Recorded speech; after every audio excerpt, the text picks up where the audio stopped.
Pela internet, tem um questionamento interessante aqui do Twitter Grito da Arquibancada, não sei quem atualiza, dizendo o seguinte: todos os debates no Redação hoje levaram ao São Paulo. Falaram do Botafogo, lembraram do São Paulo. Falam do Jair e falam do Rogério Ceni. Por que, ele pergunta? Vou te explicar. A pergunta é boa, eu achei boa a pergunta. São Paulo e Vasco são os times grandes nesse ano no futebol brasileiro que foram eliminados de tudo que já disputaram, né? O Inter está na Série B. O Inter é outro. Mas eles caíram nas competições que já disputaram até aqui, precocemente. E aí, acho que você precisa tentar explicar isso aí. Não vejo outra maneira de explicar do que comparando com outros trabalhos. Acho que você estabelecer parâmetros, para mim, pelo menos, fica mais fácil para tentar explicar o que acontece no Morumbi, que é assunto agora, porque vamos a Curitiba conversar com o Christian Toledo sobre aquilo que eu já posso chamar de arrancada do Atlético Paranaense nas mãos de Eduardo Batista. Christian, bom dia, bem-vindo ao Redação. Bom dia, Rizek, um abraço para o Cereto, para o Edson Mauro, para o Avalone. A gente pode dizer uma arrancada ainda, digamos assim, na terceira marcha, né, Rizek? Porque foram 3 vitórias de 1-0 com gols de defensores. Contra o Atlético Mineiro e contra o Atlético Goianiense foram gols do Sid Clay. E ontem foi o gol do Wanderson na vitória do Atlético sobre o São Paulo. O Atlético venceu da forma talvez que mais venceu nessa temporada, marcando um gol e se defendendo. A grande diferença do jogo de ontem, apesar da análise que o Rogério Ceni fez da partida, e a gente está vendo aí as vitórias do Atlético, nessas 3 vitórias seguidas, que o tiraram da lanterna e o colocaram no meio da tabela, o gol do Sid Clay já no finalzinho do jogo, e depois jogos com características semelhantes, né? 2 gols no início das partidas, o gol do Sid Clay contra o Dragão no sábado passado e o gol do Wanderson no jogo de ontem da Arena da Baixada, numa falha da defesa do São Paulo, que por sinal, como a defesa do São Paulo se atrapalha, e aí pode ser jovem como o Éder Militão ou pode ser veteraníssimo como o Lugano, o Atlético teve até facilidade, se pressionasse mais o São Paulo poderia ter marcado mais gols. Mas o Atlético fez o gol e se defendeu. A diferença de ontem, Rizek, é que o Atlético praticamente não passou risco. É impressionante como o Atlético conseguiu evitar que o São Paulo chegasse com perigo ao gol do Everton. O Everton não teve defesa nenhuma no jogo. O Rogério Ceni falou na entrevista pós-jogo, a gente mostrou ontem no Troca de Passes, que o São Paulo teve uma atuação muito boa, que o São Paulo foi melhor que o Atlético durante o jogo inteiro. Se você for olhar, teve esse lance em que o Lúcio Gonzalez tira a bola antes que o Everton faça a defesa, tem um arremate no final do jogo do Denilson, mas de chances de gol, e aí eu pego a estatística do Sport TV para colocar, chances de gol em todo o jogo, o São Paulo tendo o predomínio técnico do jogo, o predomínio tático, o domínio do terreno do jogo, foram 4 chances do Atlético de perigo contra 3 chances de perigo do São Paulo, que teve quase o tempo todo da posse de bola. Isso mostra que a estatística não explica definitivamente o jogo. Então o Atlético não correu risco contra um São Paulo e ficou o tempo todo com a posse de bola.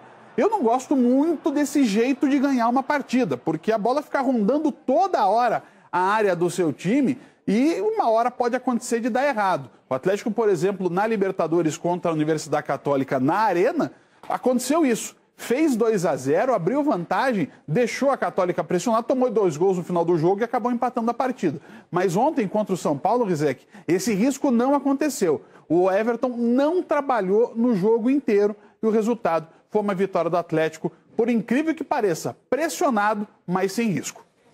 Eu tô com você, Christian. Se tem um esporte que não pode ser explicado pelas estatísticas cruas, sem uma análise, é o futebol. O basquete, o vôlei, o tênis, é muito mais fácil de você interpretar esses esportes pelas estatísticas.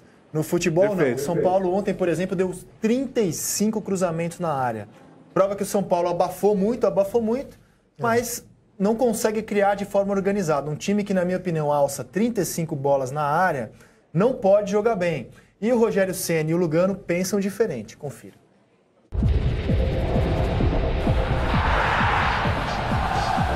Eu acho que o São Paulo, tanto hoje como domingo passado contra o Atlético Mineiro, fez mérito para obter o melhor resultado. Se o resultado não veio, obviamente é por azar do jogo.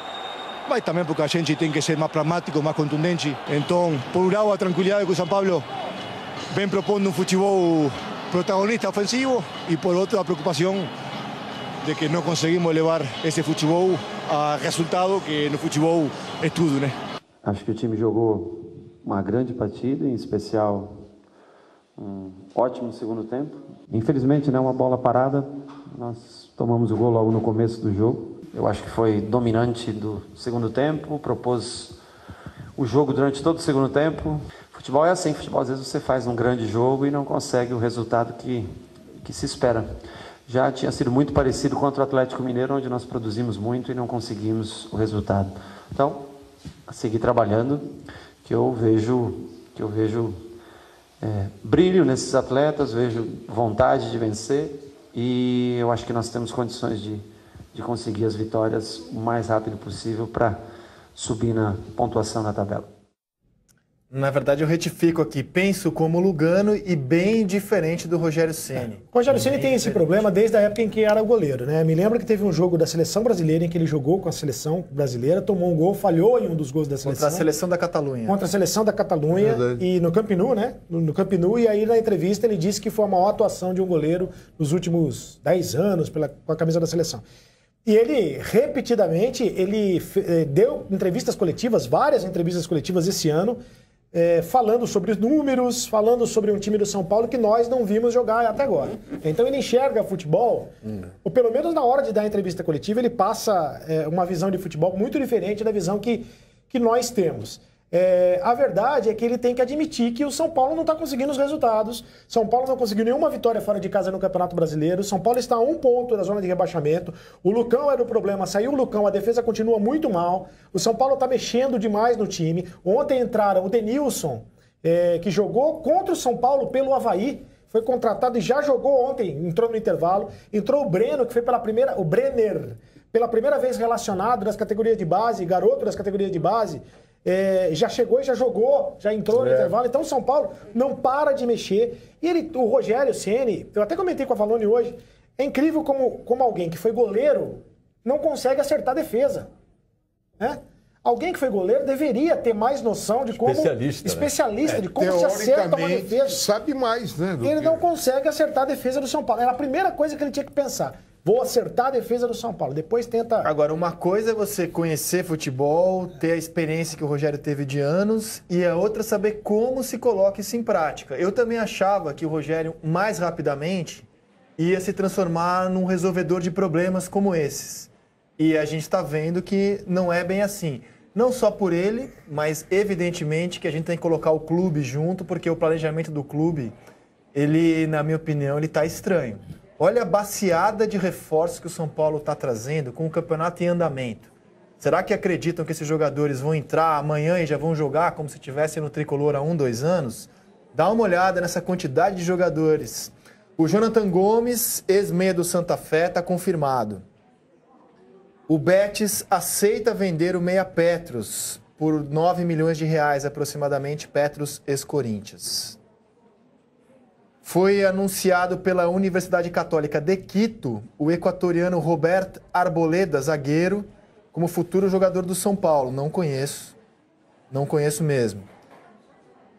E o São Paulo, segundo as informações publicadas, está próximo de anunciar o volante Matheus Jesus da Ponte Preta. É o mesmo agente do Petros, inclusive.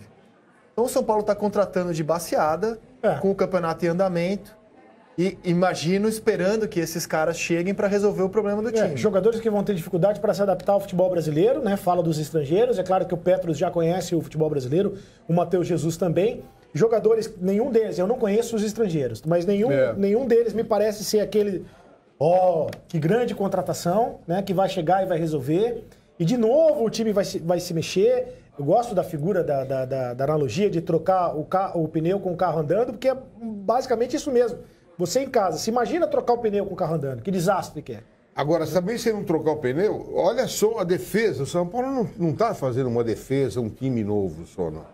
Está destruindo toda uma defesa que ela se destruiu. Maicon, que eu achava um bom zagueiro, de repente desandou. Lucão, que, meu Deus, o que ele fez. O passe que ele deu para o Rafael Moura desempatar o jogo para o Atlético Mineiro, aí dizendo que ia embora logo, e Breno, que veio da Alemanha. A defesa inteira do São Paulo foi embora praticamente. E o Lugano, com todo o respeito, com toda a admiração que eu tenho pelo Lugano, o Lugano não dá mais para jogar futebol de alta intensidade. Cereto, corre risco, Rogério Ceni, se o resultado não for o que se espera no domingo contra o Fluminense? Não. O Rogério Ceni, ninguém demite o Rogério Ceni. Quem vai demitir o Rogério Ceni? Impossível demitir o Rogério Ceni. É mais fácil o Rogério Ceni demitir o presidente do São Paulo, porque é o maior ídolo da história do São Paulo. Né? Então, o São Paulo, quando contratou o Rogério Ceni, sabia que corria esse risco. Vai ter que seguir com o Rogério Ceni até o fim. E não se preparou adequadamente para essa experiência. Por exemplo, na minha opinião, tendo um cara no departamento de futebol mais experiente que o Rogério, com quem ele pudesse dialogar, etc. E acho que nem tem que demitir.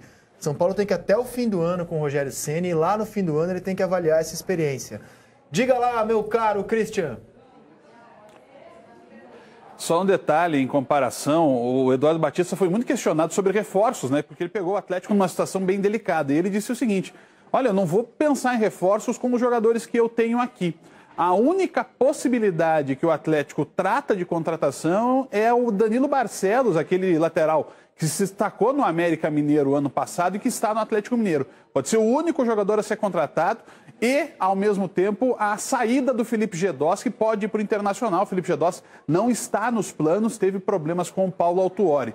E eu vou, talvez, dar um passinho a mais na tua metáfora sobre o São Paulo, Zé, que eu não vejo o São Paulo trocando de pneu com o carro andando. O São Paulo, na verdade, está trocando de carro com o pneu andando, viu?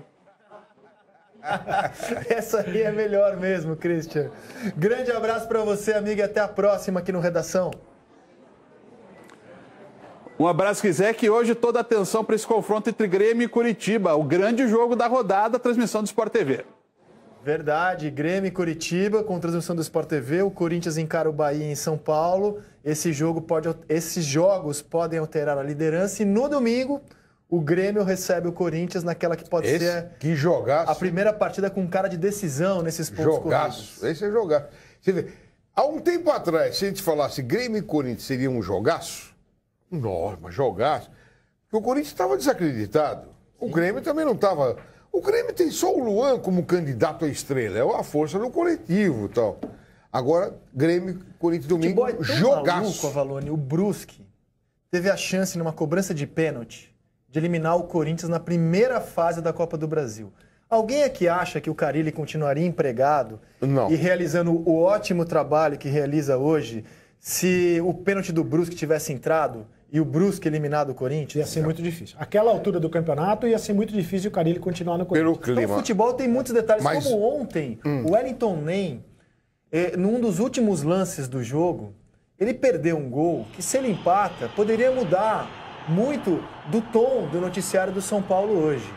E o curioso desse lance, é que o Rogério Ceni vai embora logo depois. A transmissão do Premier pegou essa imagem. O Nem chuta para fora e o Rogério Ceni já se dirige para os vestiários. Poucos segundos depois a partida acaba. Jogou a toalha. Jogou a toalha. Mas aí é para jogar a toalha. É para jogar a toalha. Aliás, com todo respeito e admiração, pelo que vem jogando, surpresa seria se o Wellington Nem fizesse o gol. Tantos são que ele perde. Verdade. E foi um alto investimento do São Paulo, esperando que ele fosse ser aquele Wellington Nem do Fluminense, e até agora, nada. É verdade. Agora, se tá ruim pro São Paulo, eu quero